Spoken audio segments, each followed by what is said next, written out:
my fiance and I, Dana, I'd like to tell you about my experience remodeling a house.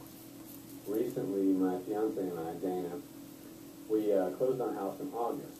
And we had looked and looked for a house, and getting into this, we were actually looking for something we could put a lot of work into and not necessarily flip real quick and make some money, but something we could get into for 3 or 4 or 5 years and then turn it and make a little profit off of it. I come from a background, before I changed careers, I was a plumber for 18 years, and I really paid attention to the other fields and my surroundings. So I picked up on little tips on how to do things and what have you. Well, we got into this project thinking, okay, we've saved for quite a long time, probably 3 or 4 years we've saved. And we're able to save $20,000. We thought, okay, this is what we use to improve this fixer-upper that we'll get into. And we found that when we went out there and started looking for houses, that both corporate America sort of stepped into this. And it's, what's happened is the average Joe guy, it's made it harder for us to find these remodels. Because now there's, like, you see those advertisements that say, we buy ugly houses.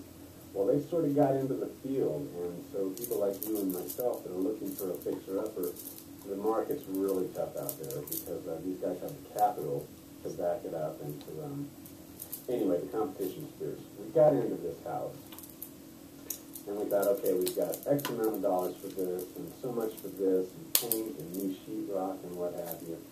But we thought the $20,000 would cover it. Actually, what happened is we went another $5,000 over budget and in debt. But, you know, I like to refer to this house. I mean, it was like a can of worms. It truly was a can of worms. For instance, when I knew that I wanted to put some new electrical wiring, first of all, throughout the house, but most importantly, behind the kitchen sink wall. Well, when I opened this wall, of course, I took down all the sheetrock to put in new wiring.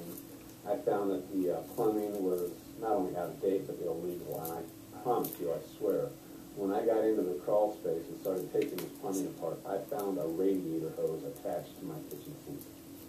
So, regardless, it needed a bunch of work. Repaired that, fixed it. Another can of worms I found is like every time I opened anything, I found that I had some stained sheetrock in the dining room, took that down, and behind the sheetrock was just mold and mildew of deteriorated insulation that was full of, like, bug fecal matter. There had somehow the infestation of this wall got infested with bugs. So I had to seal it up from the outside, exterminate it, vacuum up all the carcasses and what have you. This just seemed to be typical of everything. Anyway, the house is done. We've got it all fixed up the way we like it. New kitchen, new floors, put a ceramic tile floor in the kitchen.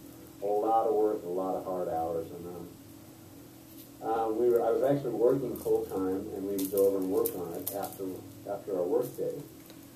Well, one time I had been over there till about 11 o'clock, which was typical, and I came home to my apartment. Figured I'd have a couple minutes to sit down on the couch, relax, watch TV for a couple minutes before I went to bed. And ironically enough, one night I came home from working on the house, sat on the couch, turned on the TV, and there's the movie The Money Pit. So, I mean, how appropriate is that? Anyway, that's part of my experience with remodeling.